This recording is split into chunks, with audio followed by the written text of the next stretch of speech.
The founders were mostly white liberals. Wasn't W.E.B. Du Bois the only African-American who was given a leadership position? At that time, yes, but that was a great breakthrough at that time.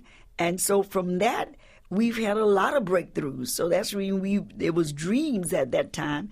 But Du Bois told us that the 21st century, still race would be an issue. And it turns out to be. And it's true. Now, was a mission statement issued at the time? Yes, but it was really directed just about lynching.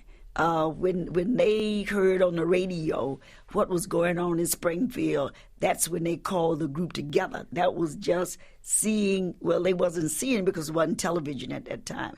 They were hearing that so many people was found hanging from the tree, and so that was gruesome, And so they called it under the banner of interracial, that blacks and whites, people of different races, could come together to address a humane. They at that time was talking about the human social fabric of what they were hearing. The biggest fight was to get the part of America which consists of Alabama, Mississippi, Georgia, those places to understand what they were saying, because those persons had Jim Crow laws that was inhumane, treated people of different color more than human beings. When you paid the same price, but you couldn't go in the same door.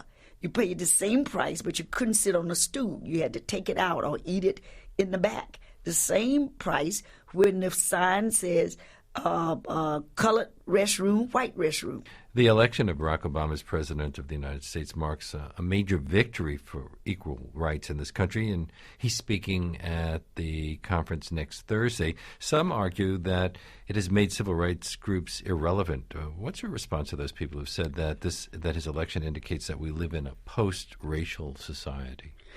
Well, I think that people who have not followed history would believe that.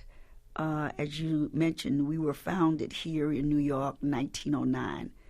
I would not sit here and tell you things that have not changed. A lot have changed. I mean, I could just sit here for hours to tell you things that have changed.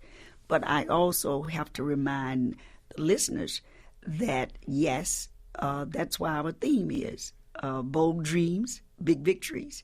People who will not be celebrating this 100 year because they passed on, they dreamed that we could come to this day. Martin Luther King dreamed that we would. He said in his speech it was a dream. Yes, we are some of the dream in this 100 years. We've big victories, but yet there is still segregation and racism in a different form in New York today.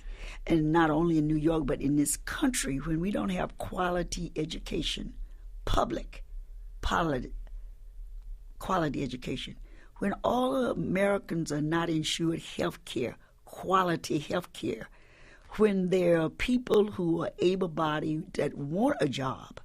This was before the crisis, the economic crisis. We didn't have any.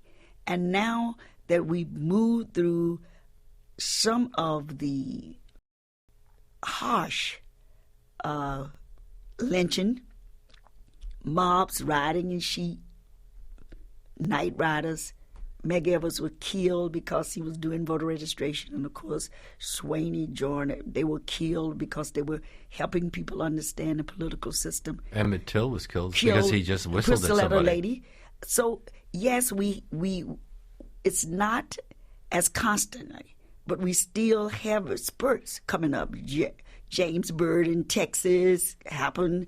So, yes, during this 100 years, things have began to come together. But when you look at America today, the reason we are still around, and we'll have to be around for another century, because we have not fully embraced the Constitution. Now we did, because the Constitution said all men.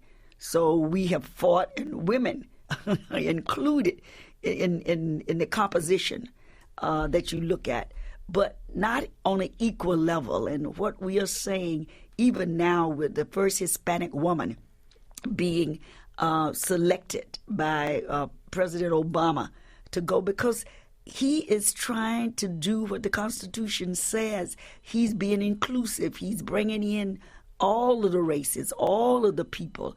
And so now we have people who still do not want it to happen.